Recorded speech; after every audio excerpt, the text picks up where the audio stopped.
Welcome to the Baseball Insiders. Happy Monday afternoon. Very normal stuff going on the tech side of things today. I think that's the best part of a Monday. The Baseball Insiders tech today feels a lot like Juan Soto being booed by 50,000 people in the Bronx, unable to function.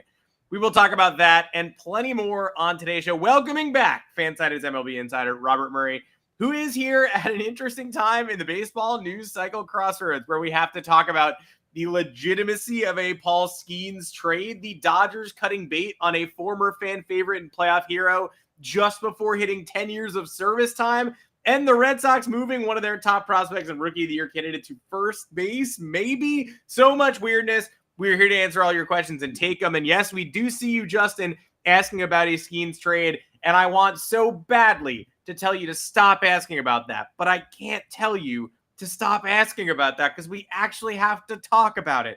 Robert Murray to take us through everything. How are you doing, man?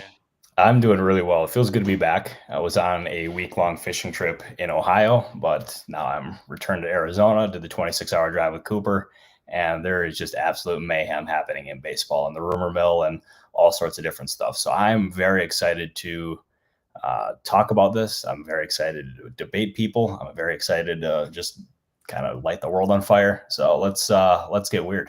How are we doing, Adam? We are doing good. We are about to get very weird. And yeah, this show is live from Juan Soto's private jet. So hopefully he had a nice flight to Boston and gets a chance to visit another one of those teams that he did not sign with this offseason this evening at Fenway Park. We're going to talk about so much on this show and so much weirdness. We appreciate all of your questions, all of your candor. Please weigh in the comments. We would love to get to each and every one of you. Monday, Wednesday, Friday this week, Monday and Friday at 3:30 Eastern, 1 o'clock Eastern time on Wednesday afternoon. Robert is back. We are going to have a private Q&A in the Discord with Robert at 3 p.m. Eastern time on Thursday. If you are not in the Discord, you are missing out. Come join us there at either the Rumor Mill tier or the All-Star tier.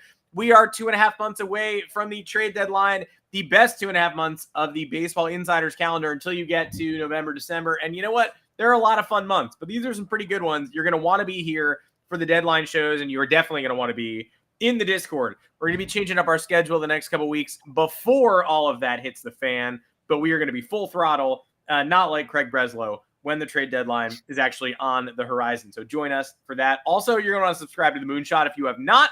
That is FanSided's weekly baseball email newsletter where Robert Murray and all the rest of the FanSided MLB staff writers break down all the biggest stories in the big leagues with humor and insight, behind-the-scenes info. You can also read that and more on the Baseball Insiders feed on fansided.com. That's fansided.com/baseball-insiders for the latest rumors and notes from Robert. Humor and insight and all overall weird stuff from yours truly and the best of baseball and pop culture from the FanSided MLB staff writers. So check that out. Okay. I can't believe that we have to talk about Sunday Night Baseball in the Bronx for a reason that is not the Yankees choking on national television, which is usually what they do. Juan Soto came up in the 8th inning of a 2-2 game, had a chance to put a stamp on it. Instead, hit a check swing grounder to second off Devin Williams. Did not hustle to first base. The Mets go ahead and give up 6 runs in the bottom of the 8th. The first one on Pete Alonso's calling it an errant throw home is insulting to errant throws home. And in the aftermath of that series where Yankee fans booed Soto mercilessly, everyone outside of New York said, why do you care so much? If you don't get it, you'll never get it. I mean, he built a relationship with the fans in right field last year that felt authentic, and the fact that he just jumped ship for a little more money and didn't seem to understand the gravity of the decision he made makes it feel like either he's willing to drop anyone for a slight raise or he just never cared as much as it seemed about the fans in right field. It's probably that second one. Hope he's happy, but the rumors coming out of the clubhouse said he didn't talk yesterday. He didn't want to take the mic and backed out because he didn't want to receive Aaron Judge questions. And Bob Klapisch says, and we know it's Bob Klapisch, so take it with a big old pile of grains of salt, but said that the Mets hierarchy is already worried that he looked happier with his old Yankees teammates than he has in their clubhouse this year, and that they're starting to feel a little bit like he's uncomfortable. I don't know how unhappy he is. I don't know how regretful he is, but I know this weekend he looked pretty uncomfortable at the reality that he's going to get roasted when he comes to the Bronx for the next 15 years and beyond. So thoughts on whether this is a big deal, moderate deal, no deal at all, the lack of enthusiasm.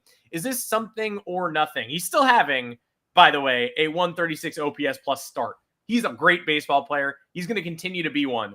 But this weekend was pretty weird, as I expected him to step up and take the booze as fuel, and he did not do that. No, he didn't. And there's a lot of different things that I'm thinking here. And Adam, you're going to disagree with me on some of this stuff, and I am prepared for that. But first of all, with Bob Klapich's report, I don't necessarily know if I buy it. That's the Mets' stance by any means.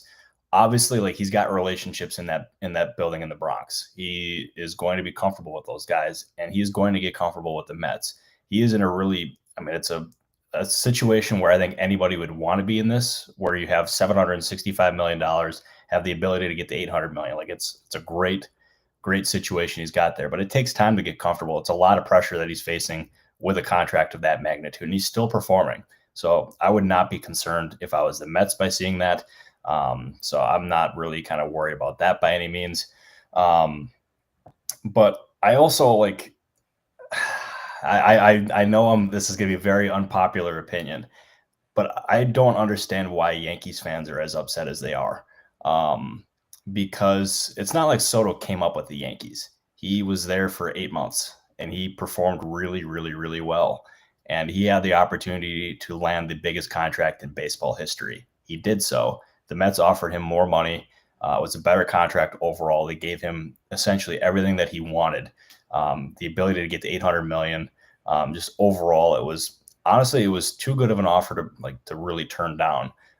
Obviously, the Yankees were close, but this is not like it's a homegrown player by any means. I understand why you're booing. Like, that's part of it for sure. But the magnitude and the hate that he's gotten, I think it's a little over the top, if I'm being honest. So I'm starting the podcast off with a bang. I'm going to get criticized for that, I know.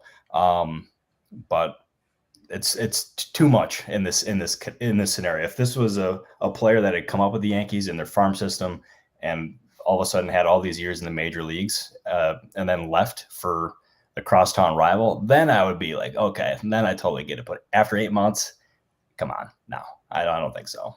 I hear you, and I do think that a lot of what we saw this weekend was performative. I don't think the people in the building were that, spitting mad at Juan Soto now, especially after watching the way that Plan B has worked out and the flexibility that it has given the Yankees. And also, the game occurred May 16th through 18th, right? No one's making a value judgment on Juan Soto's 15-year career with the Mets, let alone this season or even this rivalry after one series at the home ballpark of, the team that won the series that they were favored to, and they did. So no one is saying this isn't going to work. No one is saying Soto's going to regret this for the rest of his life. The only thing I'll push back on is that, yeah, he was not a homegrown player, but the attachment, I think the problem fans had is that the level of attachment felt genuine. And I said this on another podcast too. It's not just that he left for the Mets. Like, Clay Holmes didn't pitch in this series, but nobody's booing Clay Holmes, right? Maybe you're booing him once, but you're not doing what you did for Juan Soto for Clay. Nobody booed Curtis Granderson when he went from the Yankees to the Mets. Like, it happens. And that was a player who Yankee fans had more history with. And I think Met fans are going to come at this from the angle of Yankee fans, their pride is hurt that somebody would dare leave them for a massive contract in the same city. And that's what Met fans are going to say. That has some validity to it. But I just think there were a lot of visuals last year of, you noticed Dominican flags coming out, 1 and then 2 and then 4 in that right field corner, and Soto running out between innings to pump up the crowd in right field and really get the bleacher creatures going. That connection to that specific arm of the fan base was a big part of what made last season so special for a lot of fans. And yeah, he sent them to the World Series with a 3-run home run. That helps too. But I think a lot of fans saw how Soto was acting and thought, if the money is close, I don't see how he leaves what he helped create. And he left it on a dime, because if you believe him, he says the Yankees were number one the whole time, and the Mets came in, and it was an offer he couldn't refuse, and he talked to his family. So I think Yankee fans kind of can't believe, and they're still shell-shocked that the guy they saw cultivating that energy last year is the same guy who was just able to consult with his family and be like, I'll take the $800 million with the escalators. Like, 760 is garbage to me. That's kind of what it felt like. I think people are already over it. I don't think a lot of the screaming was because they genuinely have like unresolved hate in their heart. I think they knew, like, we want to win this series. We want to make him uncomfortable. Let's see if we can do it. I do think it's going to continue, though, because it worked. So just 1 year, I feel you, and anybody who wants to say that, I understand. But I think you look at the difference between what a player like Granderson meant to the Yankees before he left versus what a player like Soto meant in just one season, and it did feel a little bit different. No, totally. And what you feel and what what every other Yankees fan is feeling is totally valid. It's justified. But at the end of the day, whether it's baseball, whether it's football, whether it's basketball, it's not obviously it's a sport. You're playing the game you play growing up, but it's a business, and he made a business decision. And people are not going to be overly happy with it, but he thought that was the best decision for him and his family. And also too, there's very rarely loyalty when it comes to athletes and teams. Obviously players can make their own decisions in free agency because that's their right for sure. But teams can trade players on a dime. We saw it obviously in the NBA with Luka Doncic, and we've seen it. Well, also to go into a different topic that we're going to touch on. The Dodgers moved on from a longtime standout and Chris Taylor. Obviously struggled now, but he had some really huge games and at-bats and moments for them. Austin Barnes too, that was Clayton Kershaw's guy, and they moved on from them. So loyalty, I mean, there's some players who will take less for sure, but there's just not that much loyalty when it comes to baseball because players want to maximize their value, which totally valid. But that's just the reality of this at this point.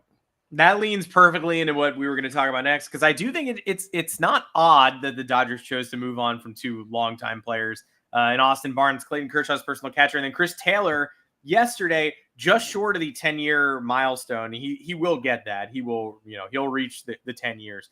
But still sort of I wouldn't call it an odd look. And I think the Dodgers had two opportunities here to maximize the talent on their roster. They're eating money. Having money lets you eat money, right? So another luxury for LA. They get to stick with Hyeseong Kim, who they could not afford to send back down after what he's shown. And they stick with Dalton Rushing, who kind of an odd fit in a backup catcher role. I feel like they're going to have to expand that role and that plan. But so it's not they picked the stronger talent. They picked the smarter play. But Chris Taylor has been there through so much, and he has struggled for the better part of 2 years. So for them to never eat the money and cut the bait until this moment in time, it makes the decision just a little bit more surprising. And like you said, shows that loyalty, they were really loyal to both Chris Taylor and Austin Barnes. And even that at a certain point had to end, because when push came to shove, who maximized their chances of winning in a really difficult NL West? Not the two players who were no longer on the team. No, exactly. And the Dodgers moving on from both players, it was a really tough thing for that organization to do. Barnes was obviously a key part of Clayton Kershaw's success in LA. Chris Taylor had just a lot of really great moments there, was instrumental in that organization. And there was a reason why they were so aggressive in trying to re-sign him a couple seasons ago when he was a free agent. Obviously they got him back, but now moved on from both players. And I would imagine both will be picked up at some point. Barnes will be just a veteran depth catcher for some team. And Taylor, I mean, he struggled recently, but I would imagine he will get some major league at bats somewhere. So it's not the end of the line for either player by any means. But the Dodgers, they made these moves because they have internal replacements as well. For Taylor, they got Hyeseong Kim. And then with Barnes, they have Dalton Rushing. And the plan there with Rushing is he is going to be the backup guy. He is not going to get consistent major league at bats, which is a huge difference in how other teams operate. I know this is something you wanted to talk about. It's confusing. It just confuses me. Yeah, because you have a top prospect like that. You would think you'd want to get him at bats, but you also have Will Smith behind the plate as well. So he's going to be able to provide. I think one of the big things the Dodgers are thinking of here is they're going to get Rushing at bats and time behind the plate for sure, and they're going to want to keep Will Smith fresh for come postseason time. So Rushing is going to get some playing time. It's not going to be every day at bats by any means, but this move was made in mind with upgrading over Austin Barnes as a backup catcher, but also keeping Smith healthy and fresh. So I can understand their logic there, but that being said, this is pretty unconventional for how other teams operate for sure.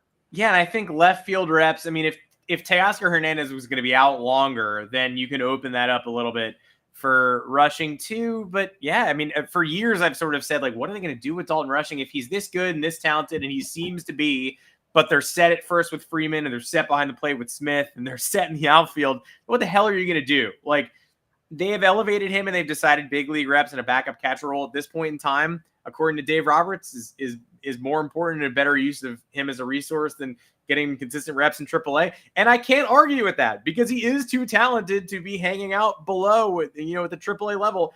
He's also too talented to not play consistently. So I think we need to wait and see here and figure out how exactly, because I think we're like 60% of the way to the end of the story and how they utilize him. But it is interesting that the current plan really is just backup catcher reps and hopefully giving Will Smith a breather and pinch hitting opportunities and the way that you would use any other bench player, but with a higher upside. They have gone with the upside play twice over the last week. Difficult call both times, I'm sure, but I would say the right call both times. Now, in terms of needing a spark, the Boston Red Sox got one with a 6-2 comeback on Saturday and then got another on Sunday from Rafi Devers' grand slam and then lost that damn game 10-4. Kristian Campbell worked out at first base for the Sox.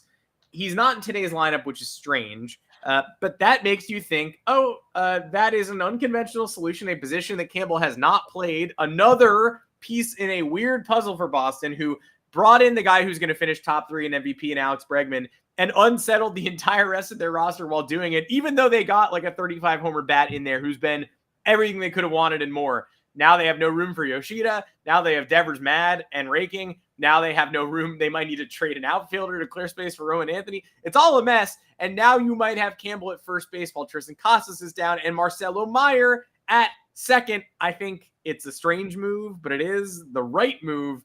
Are you hearing anything about how the Red Sox could be moving pieces around and when they might be bringing up a Mayer or an Anthony or both or one, or what are they? There are too many guys in Boston for this roster to be doing what it's doing right now. They're too talented.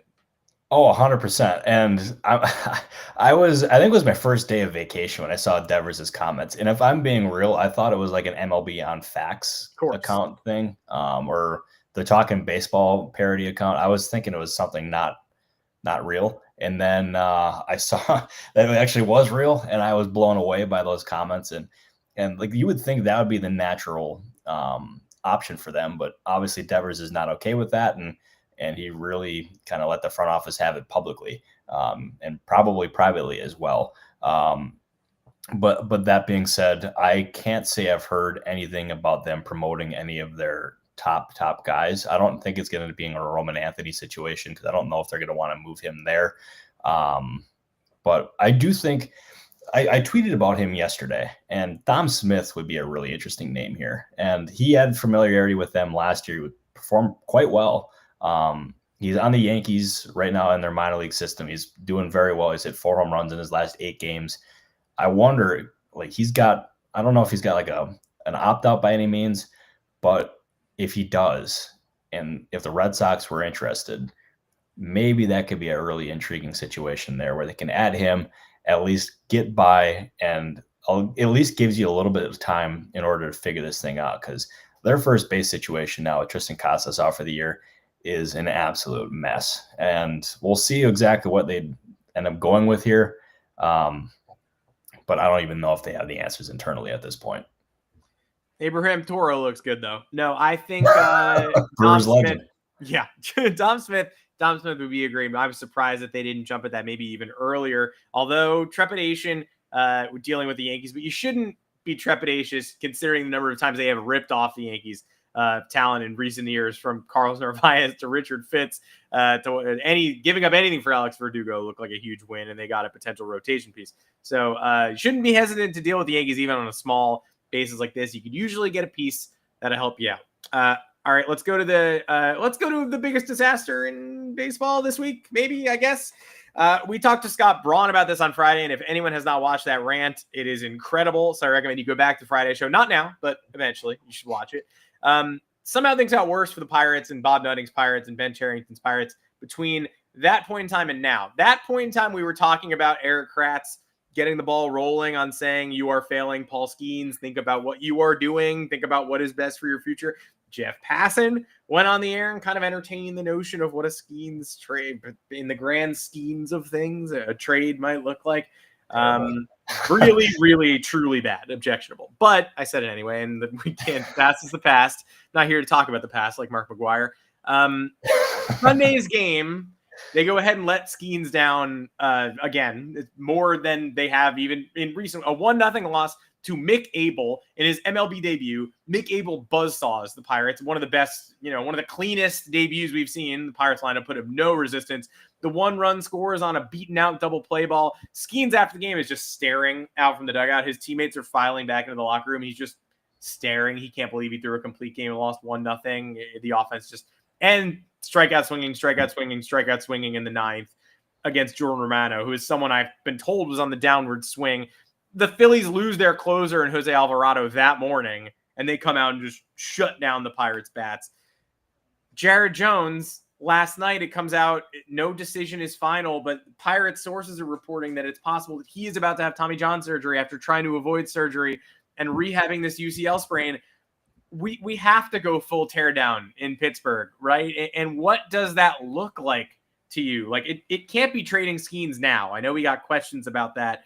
It feels like you trade Skenes now, you're asking for like 9 top prospects in current major leaguers. And it's just such a big package that it becomes you become the Pirates if you make that trade. Like, if the Orioles can hold on to Gunnar Henderson, and I guess but you're going to have to trade like Westberg and Basayo and Jackson Holiday. Like, it's a gross trade. I'm confused. I'm not sure what the benefit is there, but you have to think about trading Skenes down the line, and you definitely have to think about trading Mitch Keller and anyone who's not tied down. He is tied down. You still got to trade him this summer, I think. So what are you thinking about the Pirates' immediate and long-term future? That it's a total mess, and Bob Nutting should absolutely be ashamed of himself. And Nutting, he has not given Ben Cherington hardly anything to work with. Like, their big offseason additions were Spencer Horwitz, Tommy Pham, and some others. And that is just not going to get it done, especially when Horwitz is out for as long as he was.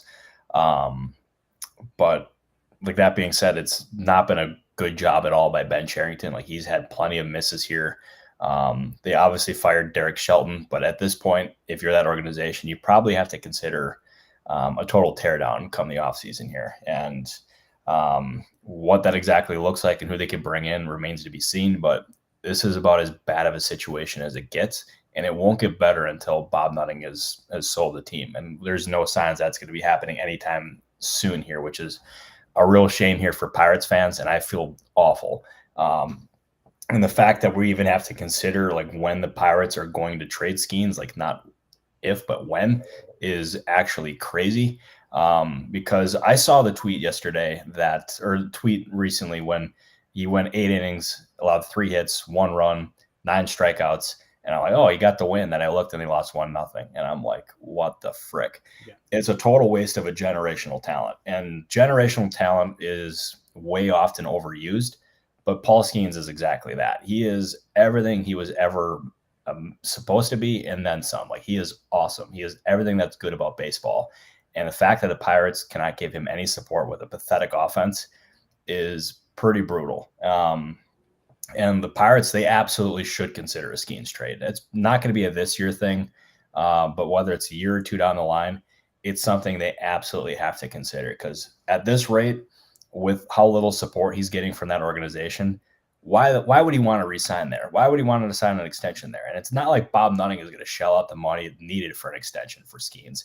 Like, he has the perfect marketing opportunity, the perfect player to build around on a cheap contract, and yet he's still like buying off the dollar menu. It's stupid. It's not what should be done with that organization, because you have Skenes, you have Jared Jones. Like, yeah, he's hurt now. But you have Bubba Chandler, who I gotta imagine is gonna get called up before too long. You have Mitch Keller. You have a great pitching staff. Supplement the offense with something like way better than what it is now, even league average, and you're probably looking at a playoff team. I don't know what the Pirates would ask for Skenes. I would probably be the baseball equivalent of the Herschel Walker trade, and probably then some. It would be a massive haul, probably the biggest haul in baseball history. It could fuel that rebuild. Well, then Bob Nutting could end up not re-signing all those guys and letting them leave in free agency, so it'd be all for naught. But this is about as big of a failure as it gets in baseball. Like, this is, to me, worse than anything that's happened with the A's or anything like that. Like, this is, they had it handed to them on the silver platter, and Bob Nutting just ruined it. And he has only himself to blame. Derek Shelton took the blame for it. He got fired. Ben Cherington, odds are with the way things are going, he's going to be on the hot seat. And nobody, in my opinion, can succeed in Pittsburgh because Bob Nutting just does not give that team any resources to build around. So shame on you, Bob Nutting. And it's been handed to them on a silver platter, and it was handed to them last year. This is his second season. Like, it's not like they fumbled the bag for a whole rookie deal. Like, no. Guys, you started off on the wrong foot, and then you kept walking on that foot. And you have to, I mean, this was the offseason. This was the offseason, and instead it was Tommy Pham and Adam Frazier. And Andrew Heaney, who's been really good, he's going to get traded in a month and a half because that's what you did. That's what you did. Yeah, no, you absolutely did. It should have never been this way. It freaking sucks. It really sucks. And no, I'm passionate about it because I like Pirates fans. Pirates fans are cool. And that organization, like, yeah, it deserves a lot better than that. And no, Bob Nutting is by far and away the worst owner in baseball. I'll flat out say it. Like, what he's doing is just a disgrace to baseball. Yep. We'll say it. We'll keep saying it on this show. No matter who the guest, if there's a guest co-host for Robert, that person's going to say it too. Yep. Consistent theme of the show. Everybody agrees, even people who have something to lose by speaking out about the Pirates and Bob Nutting. So we'll keep doing it. Stay tuned for us roasting Bob and company whenever is appropriate. Anything else in your notebook, Robert? I did want to shout out to Jac Caglianone for getting promoted to AAA. With the Royals, Omaha Storm Chasers. That guy is good. Is he going to be up by the end of the year? I don't know. I couldn't tell you. He's 22 years old. He seems ready to mash. Left behind the best hat in minor league baseball in the Northwest Arkansas Naturals. Ready to move up to the highest level of the minors. I guess we'll see. Hopefully we'll see him at the Futures game. But anything else in your notebook that you want to address? I could see him being up in the major leagues at some point this season. So I don't think that's anything out of the realm of possibilities here. Trying to think. Oh yeah, one of the things I wanted to dive into here is the Phillies. They had a prime opportunity to re-sign Jeff Hoffman this offseason. And obviously his first deal with the Braves did not go through. It did not go through then with the Orioles. Ultimately then ended up signing with the Toronto Blue Jays. Obviously he had a pretty rough couple outings in recent weeks here. So his ERA is not exactly like what it was at the start of the season when he was just dominant, but that was a big missed opportunity by the Phillies to just even re-sign him or just sign any reliever this offseason, because their bullpen was a problem to begin the season. Like, I think that was pretty clear. Romano struggled, although he bounced back. He looked good the other night against the Pirates, but who doesn't look good against the Pirates offense, to be fair? But they should have done more this offseason to bolster that relief core. So that to me was a missed opportunity by the Phillies, and I would expect them to be pretty aggressive looking for bullpen help in the offseason, or not in the offseason, but at the trade deadline. And maybe if they want to make a big splash, part with a top prospect again. They did it last season with the Angels reliever. I can't remember his name off the top of my head. Yeah, Ruiz. Yeah, but I can't remember who was it.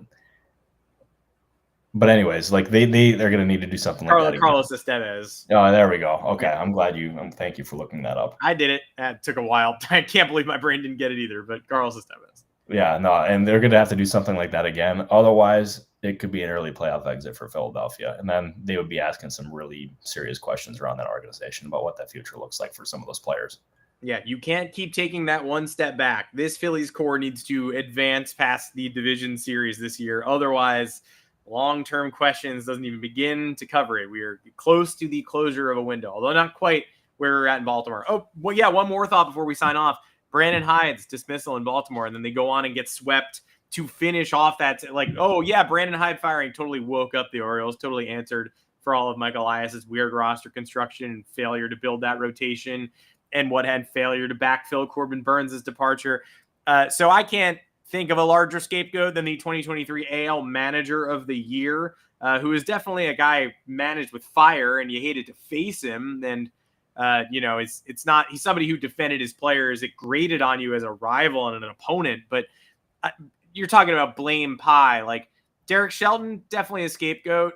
In-game management skills left something to be desired. Somebody's been there for that long. You eventually have to cut bait and maybe reset. Brandon Hyde, I don't understand what that accomplishes, and I don't think the Orioles do either, because they came back out. The pitching got bludgeoned again. They ditched Kyle Gibson. They look like they're no closer to finding their footing, and that falls on the people who put that team together. 100%. And it falls squarely on Mike Elias. It falls squarely on ownership there. It's just it's an organization that had a really special opportunity to build something long-lasting, build something great that honestly, like 2 to 3 championships was not like out of the question. Like what their core was, or what the core is something really special here. And it's still possible to turn this thing around. But if you look at their pitching staff, or their coaching staff, I should say, their manager has never managed before. Their hitting and pitching coaches are in their first or second seasons. It's a very inexperienced coaching staff, and you wonder if this is the right crew to get it done, or if they try to bring somebody in mid-season who's got more experience. So you never know there. But that team overall is just a total mess. And I thought Ken Rosenthal made a really good point the other day. And I mean, he always makes good points because he's Ken Rosenthal. But their offense might be pressing because their pitching staff has been so bad. And I think that's a totally valid thought. As soon as I heard him say it, I'm like, oh yeah, like that genuinely makes a lot of sense. So I think Ken's onto something there. And if they can go out at the deadline or even in the offseason here and really upgrade that pitching staff, then I think they're going to be in a much better position to succeed. But first, they need to get the right leadership there in the managerial position. They need to better allocate those resources pitching wise, because it's been a total joke from what they've done with Corbin Burns worked out for sure, but he was only a 1-year rental. Trevor Rogers trade, holy crap, has that been bad. But other than that, it's their organizational issues are way bigger than just Brandon Hyde. So scapegoat for sure. He was not perfect, but they got a long ways to go until they're actually a World Series contender again. Which is crazy, but true. Not only did they not win a World Series or advance to one, they didn't win a playoff game under Hyde in this era. And you saw what I thought 2023 was the year. I was wrong. They reset by getting Corbin Burns, but did not go far enough. And then this offseason was an abomination. And you're seeing the results of that. Just gibberish from the start. Gibberish from the Trevor Rogers trade to present. Didn't do enough last deadline, or did so much and targeted the wrong people over and over again. Zach Eflin as the centerpiece instead of what he should have been, the fourth piece, a nice depth piece. And then this offseason, just one of the worst we've seen in recent, right up there with the Pirates, being perfectly honest with you.